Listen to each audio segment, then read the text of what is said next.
Thanks so much for making our tails wag by watching this guest interview from Arden Moore's Four-Legged Life. Four-Legged Life. Now, here comes another pawsome guest interview from Arden Moore's Four-Legged Life. Four-Legged Life. Four-Legged Life.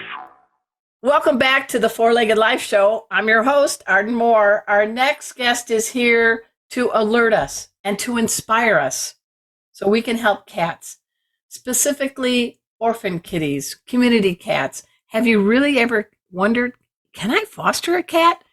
We've got some expert advice here with our special guest. She serves on the National Kitten Coalition Board. She's dedicated her whole life to helping felines. Please give a warm welcome to the show, a true champion of cats, and my friend, Nancy Peterson. Welcome to the show, Nancy. Hey, Arden, meow and purrs to you. All right. People are going to be like, National Kitten Coalition? I think that needs to be on everybody's radar. Can you give us a little brief 411 on what that group's all about? Oh, yes. So the National Kitten Coalition is a nonprofit organization. It was founded in 2008. Wow. And its mission is to increase survival rates of kittens and transform their lives through the power of education. Wow. Amen. And purrs. Amen. And you know what's sad? 2008, that's not that long ago, but it is nice to see that cats are getting more on radars, don't you think? That is true. We are going to be celebrating our 15th anniversary, and we're just thrilled. We've grown so much. And especially, I would say, not because of me, but I have been on the board now for 2 years, and I've also been their senior writer and editor. And it has just been such a joy to see all the things that we're doing. I really hope people will visit our website. It's kittencoalition.org, and especially take a look at the blog to see all the wonderful articles that are up there. And we also have a fantastic Facebook page where we post our Tuesday tips every Tuesday. And they're just wonderful graphics with important information that then links to the full article on our blog, on our website. So cats, kittens, I remember a long time ago, you were begging for a cat or kitten growing up, and you didn't really get your first feline friend till you were in your early 20s? That's right. That was Shasta. And that was Shasta in Rochester, New York. And I really didn't know much about kitties. And I'd have to say that with each successive cat that I've had, I have learned more and more. It's really a process. They are mysterious, but not so mysterious, because now so many people are interested in what makes cats tick. So we're learning more and more. We have the information we need to provide happy, stimulating, fear-free homes for them. And to me, that is so important, because I'm a big advocate of indoor kitties, because I think they're so much safer. Not only are they safer, but all the wildlife is safer, right? And well, I'm laughing for anybody that's checking us out on YouTube. What do you think, Nancy? On my couch I never get to use, we have a snoring Kona in between Rusty the performer and Emma.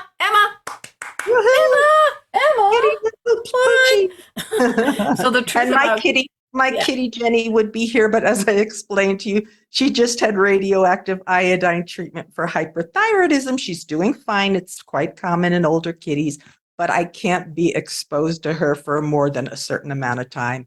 Yeah, right? You don't want to get your glow on, right? No. I want a natural glow. Tell us a little bit about Jenny. What kind of kitty, how long you've had her, and her personality? Jenny is 12 and a half years old. That's a classy name, Jenny. She was named after the person who rescued her. She was one of 4 feral kittens. I got them when they were 4.5 weeks old, and it was really funny because I really wanted to foster, but for so many years I was too afraid. I said, I'm a vet tech. But the thing was, how am I going to give up these kittens after I fostered them? I just couldn't imagine the heartbreak. So I never really fostered, even when I worked as a vet tech or as the community cats program manager for the Humane Society of the United States. And then my friend called and she did trap, neuter, return. Oh, there are these 4 cats and, 3 of them have had kittens. And oh, now the last one just had kittens. If we don't get these kittens into a home during this critical period of socialization, going to have to put them back. Oh, well, I'm sure you'll find them a home. And then about a week later, she called me. Oh, we still haven't found a home. What are we going to do? And I just went, oh, I'll take them. And I think part of my reason for taking them was because I had all this knowledge, but it was all up here. I really wanted to see if I could be a good foster parent. So what are some of the good attributes for someone?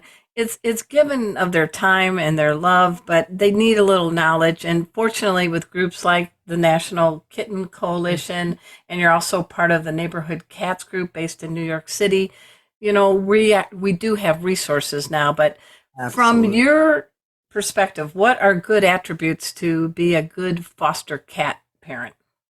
Well, first, I also want to say that a lot of people think they don't have the time or the space to foster.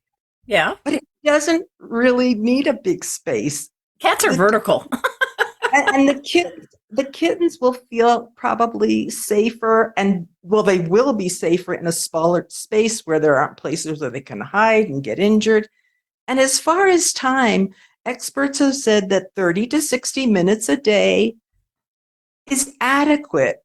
Wow. Now, you want to space that out, but believe me, if you're fostering like me, you're going to be in there a lot of the time. Yeah, how can you? That's better than chocolate. I mean, really, how can you not say hi to a kitten? There is nothing more fun than fostering kittens. And all your friends and people you didn't even know will come to visit you to help you socialize them, because who doesn't love kittens, right? So what are some good setups in a home? Because people can be in apartments, they can be in houses. We don't need a lot of turf, but we need it safe and something that enriches the kitties. So bathrooms are really nice spaces. I like a bathroom because it has. I like bathrooms too myself. A lot of them have exhaust fans in them. Oh, so, yes, which can help with, like, if they have a little stinky poo or if it gets warm, because if you're going to want to keep the door closed. Yes. So when my sister and I built our house, we built a little room. It's probably, I don't know, 8 by 10, maybe even smaller, just for me to foster kittens. Wow. And you're in Colorado now, right? I am. And what I found out was, it would be nice to have a little sliver of a window in the door so I can see them before I go in. And we just put an exhaust system in, which is hallelujah. Yes. So you're into kitty tiny houses. You might have to start a whole trend. Exactly. So what I find is the first litter, and my first litter was a mama cat who had her kittens here, and I had them for 8 weeks. So It was fascinating to see them develop behaviorally and physically. Oh, that one was hard. I took them back to the shelter. I walked in, handed over the cage, ran out, and just bawled in my car. But guess what? I got another litter. There you go. So we're going to get in the mental part of that in a minute, but development. I mean, it is kind of eerie and cool that from 1 to 2 weeks, then to 8 weeks, there's a lot happening in that purr machine, right? Yes. And, fosters are so critical to the development of kittens, because during that 2 to 7 week age, that's when they're open to learning new things. That's when they're curious. That's when, if they have bad experiences, they can really stick with them. So a foster parent who knows how to be gentle and be patient and do the right things the right way, say, using fear-free techniques that Mhm. that don't force kittens or cats to do things, but lure them to do things with treats and toys. They create, I'm really going to say this, they help create, a wonderful kitten who's going to make a fantastic pet in someone's home. So That is so you talked important. about fear-free. Not a lot of, maybe some folks don't know, but I just am happy to hear. I'm a fear-free speaker and all that, but it is part of a group designed, veterinarian-led, to reduce fear, anxiety, and stress. And in October of 2022, they just got over 100,000 pet professionals certified. What do you think of that, Nancy? Yes, I'm certified as a volunteer for my animal shelter. I was able to take the course for free. Awesome. When you say you don't want to force, you want to lure. So you've got these cool kittens. Their eyes are open, their ears are going, they're into exploring. This is a real stage of mental cognitive development, and it can shape the personality. So what's a couple of few things to do? So for instance, if they are, let's say, afraid to come onto your lap, don't Mhm. just, the big hand come down and pick them up. How would you like? Just, have a wand toy and lure them. Let them get into playing. They're really excited. And then all of a sudden, it goes across your lap and you sneak a little pet in. I've also found that these lickable treats in the little tubes, if you Oh, will, yes, they're in my. right?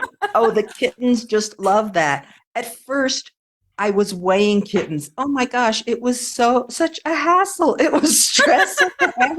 Wrap them up, put them in a box, they fall over, blah blah blah. Put some churu on the kitten scale. They are fighting to get on the scale, All right. right? Well, we're going to talk more with Nancy Peterson. She wears many kitty collars in the pet world, but we got to take care of this commercial break. So sit, purr. We'll be right back. Welcome back to the Four-Legged Life Show. I'm your host, Arden Moore. Kittens, kittens, and more kittens with Yay, Nancy kittens. Peterson. And she has quite a feline resume. She has been a veterinary technician. You were part of the Humane Society of the United States in kind of a breakthrough role. Tell us about that. Now you must be referring to community cats, feral cats, as Yep. as some people call them, but not all community cats are feral cats. So help If you us see a cat- understand the yeah, if you distinction. see a cat outside, that is not necessarily a feral cat. A feral cat is a kitty who is afraid of people, afraid of being indoors because they never had the benefit of having positive experiences with people and being indoors. So Mhm. they live a lifestyle that is suited to them, I want which to be alone, human. they want to be alone with their probably their fellow Mhm. female relatives and kittens. Right. And the most wonderful thing is that when Trap Neuter Return came to this country from the United Kingdom, from Great Britain, it's made such a difference. The breakthrough was that when I became the cat programs manager for the Humane Society of the United States about 5 years into my tenure there, I rewrote our statement on trap, neuter, return. Wow. And yeah, coming from we had one, but it was so restrictive. You had to test them for leukemia, for FIV, for this, for that. It made it so difficult. I mean, volunteers are doing this out of the goodness of their hearts, spending their own money to trap these cats and get them spayed and neutered and provide them with shelter and care. So, yeah, I was so thrilled because my mentor was Brian Cordis of Neighborhood Cats. Nice. And Shout out to Brian. yeah, Brian Cordis, it's because of him that I learned what I didn't know anything about feral cats. When I said to my supervisor, hey, I've finished this 5 project. I'm ready for something else. And she said, well, How about feral cats? I heard cats. I didn't even know what a feral cat was. Well, what I love about you, Besides, yeah, we're speaking besides with. declawing, it was my most controversial issue at the Oh, HSUS. I'm sure, but you are a pioneer, Nancy. Uh, you are champion cats that need a champion. You also were president of the Cat Writers Association. Thank you, I mean, Arden. yeah. But what I'm saying is, what do you think about being able to get into different roles? But you've always been a researcher. You've always dived into the facts and the science, and you've always gone to reputable experts. I think those are nice tenets to have if you're going to help cats out. Absolutely.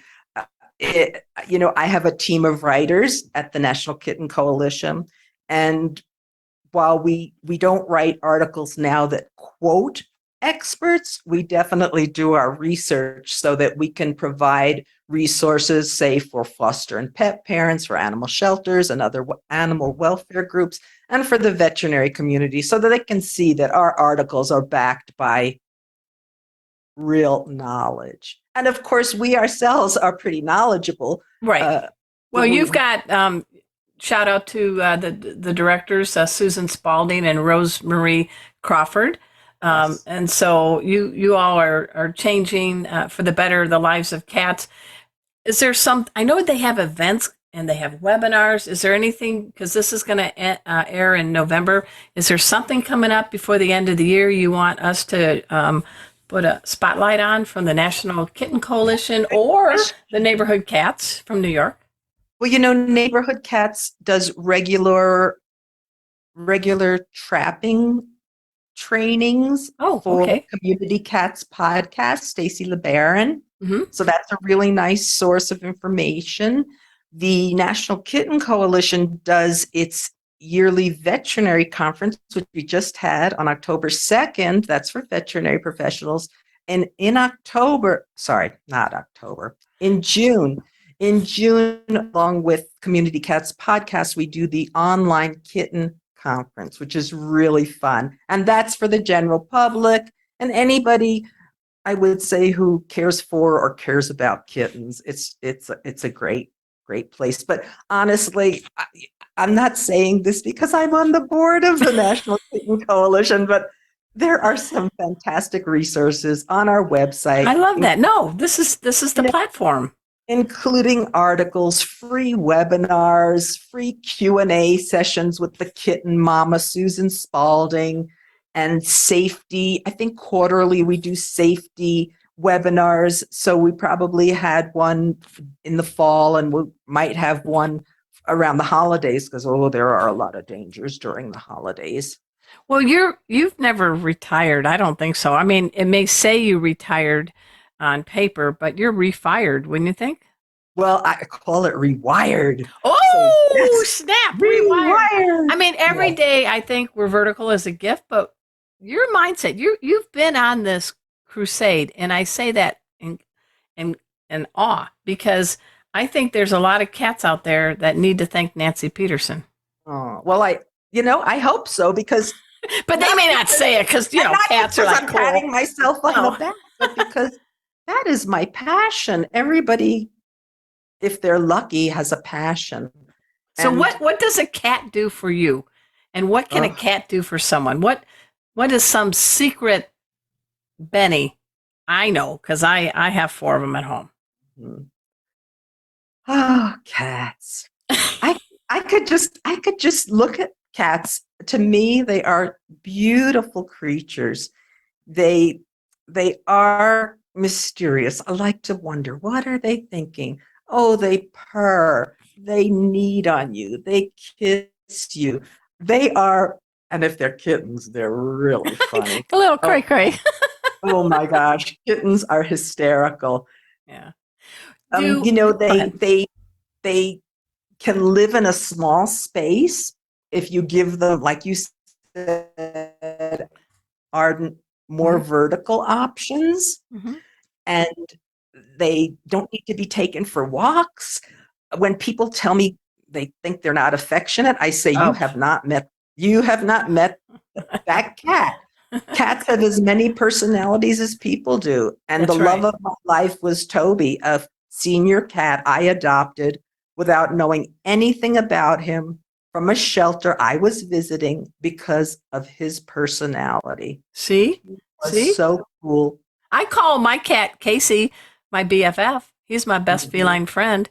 I think we mhm. need more BFFs in the world, don't you? Right, exactly. And not everybody wants what I call a Klingon cat. I Right. love the Klingon. But my sister adopted a cat whose name was Romeo from a shelter. He was given up because the people said he wouldn't leave them alone. He Aw, just wanted their attention. And, for my sister, that was the perfect what a cat. crime. Right? So She lived we're alone. we're getting ready for the holidays and everybody's busy and all that. But what is something you could suggest to people tuning in that maybe they could do at a shelter, at a group, a nonprofit group, not only during the holidays, but come January and beyond for Well, cats? right now, shelters are in crisis mode. Yeah, During during the pandemic, a lot of the PPE, all that equipment, protective equipment, yeah. and and that was geared towards human resources, and so that a lot of the spay neuter clinics they shut down, Yeah. and veterinary clinics had limited services and elective surgeries, and unfortunately, spay and neuter was considered an elective surgery. That's not, wrong. not by me, Right. not me, right? And not by many others. So we're about 2.7 million spay neuters in the whole, Oh my right? gosh. Wow. So, yeah, a new study just came out showing that. And so a lot of kittens, a lot of puppies were born.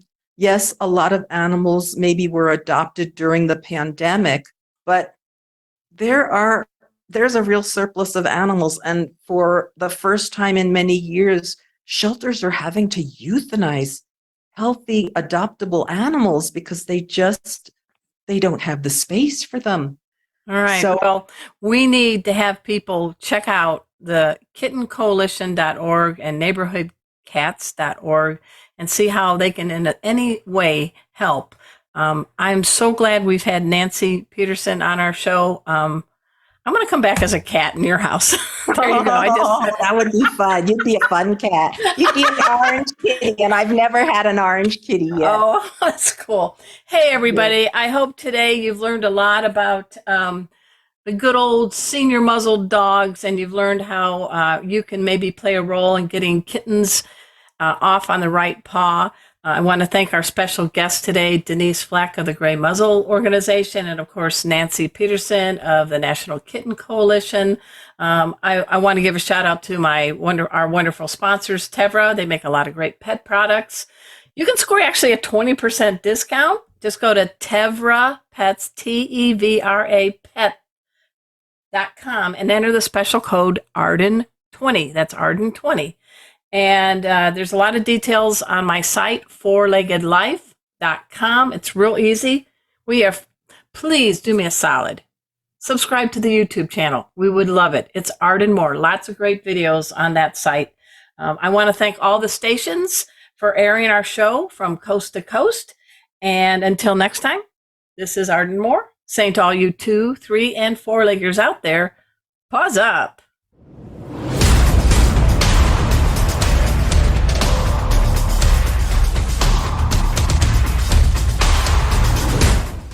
Pause up, pet pals. Thanks for watching. If you liked my video, please hit the like button. Also, subscribe to my channel. I want to keep providing you with great guests, special first aid tips, and yes, more videos of these guys. See you next time. Pause up!